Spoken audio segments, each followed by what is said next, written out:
Hola cracks, espero se encuentren excelente. La aventura nórdica de God of War comenzó cuando Baldur atacó a Kratos con el objetivo de exterminar al que él suponía era el último gigante conocido por Odín.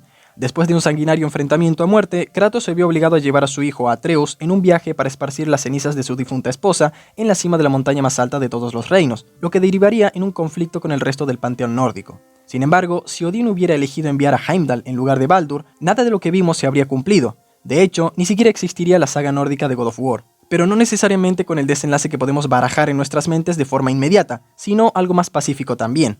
Si bien Baldur era temido por muchos debido a su invulnerabilidad, los poderes de previsión de Heimdall lo hacen casi invencible, con solamente Thor y Odín realmente capaces de enfrentarse a él y hasta vencerlo si se ponen serios. Eventualmente, Kratos derrotó al Asgardiano vigilante de las murallas de Asgard, pero tal hazaña requirió la ayuda de la lanza Draupnir, mucho conocimiento en batalla y estudio previo de su enemigo. Es por eso que la elección de Odín de enviar a Baldur para cazar a Frey finalmente lo llevó a su muerte, pero con Heimdall la historia se habría desarrollado de maneras muy diferentes.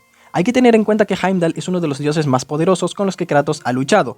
Esto lo deja claro en su diario, donde expresa un total respeto hacia este enemigo tan formidable. Como dios de la previsión, Heimdall posee poderes que le permiten leer completamente todo lo que un oponente podría hacer, y con su destreza en el combate, en gran parte atribuida a sus reflejos divinos, sumado a que también posee sentidos extremadamente mejorados, Heimdall puede evadir fácilmente todos los ataques entrantes y contraatacar instantáneamente. Y a pesar de que Heimdall puede sentir el dolor a diferencia de Baldur, a Kratos se le advierte que ninguna criatura o dios ha siquiera llegado a tocar a Heimdall ni una sola vez. Y por si fuera poco, este dios Aesir también posee la capacidad de manipular la energía del Bifrost y convertirla en proyectiles o incluso moldearla para formar un escudo que lo proteja. Incluso llegó a aprovechar este don para regenerar su brazo, y para ponerlo todavía más OP, el tipo puede hacer un cambio de reino a voluntad. Todo eso, sumado a su actitud pedante y ególatra, hace que Heimdall tenga la cara más golpeable de los 9 reinos. El caso es que God of War 2018 inició la saga nórdica obligando al fantasma de Esparta a luchar contra Baldur, pero si Odín hubiera enviado a Heimdall para matar a Frey, se habrían dado dos posibles escenarios. En primer lugar, se habría desarrollado un encuentro pacífico y sin provocaciones. Esto se puede explicar según las propias palabras de Odín. Cuando Atreus llegó por primera vez a Asgard, Odín afirmó que Heimdall puede leer la mente de todo ser, incluso la del padre de todo.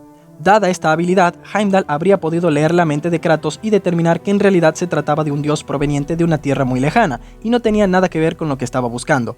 Aunque por otra parte, Heimdall también podría haber intuido que Atreus es mitad gigante, lo cual desencadenaría el enfrentamiento de todas formas, para que el dios Aesir terminara secuestrando a Atreus y lo llevara ante la presencia de Odín, y que este último determinase qué harían con el muchacho. Cualquiera de las dos posibilidades alternativas habrían terminado con Kratos siendo incapaz de contener a Heimdall, ya que a lo largo del primer juego, Kratos tuvo bastantes problemas para lidiar con Baldur, pero eso se debió principalmente a la invulnerabilidad del mismo. En cambio, los poderes y habilidades de Heimdall le habrían permitido sortear cualquier ataque y todo lo que Kratos le arrojara, lo que hacía imposible que el dios cenizo ganara una pelea en esa etapa de su vida. Y sí, dije dios cenizo porque me parece un término excepcional para referirse a Kratos, utilizado por primera vez en la secuela. Y hablando de eso, durante la pelea de Kratos y Heimdall en el segundo juego, el fantasma de Esparta ya tenía mucho conocimiento sobre su oponente, y no dudó en aprovecharlo a su favor para matarlo y usar su cuerno para iniciar el Ragnarok. Sin embargo, cuando Kratos se encontró por primera vez con Baldur, aún no había conocido a Freya, Mimir, Sindri ni Brok, quienes eran la fuente de todo ese conocimiento. Además, el arma que cegó a Heimdall, la lanza Draupnir, recién fue presentada en God of War Ragnarok y fue diseñada específicamente para superar la previsión de Heimdall al sobrecargar sus sentidos. Este arma jugó un papel vital en la victoria de Kratos. Ya para ir terminando, quiero reflexionar en que el encuentro inicial contra Baldur obligó a Kratos a abandonar su hogar, con la vaga esperanza de evitar una batalla que involucrase a todas las razas y que hubiera puesto en peligro a su hijo, iniciando de esa forma la cadena de eventos dominó que eventualmente condujo al Ragnarok. En lugar de insistir con sacar la información a la fuerza, como hizo Baldur, Heimdall simplemente se habría ido después de considerar a Kratos un oponente indigno, e inmediatamente regresar a Asgard para poder informar a Odín de la muerte de Frey.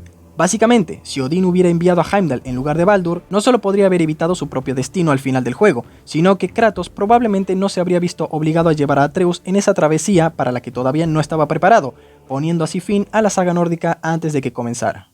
Regresaremos a casa, niño.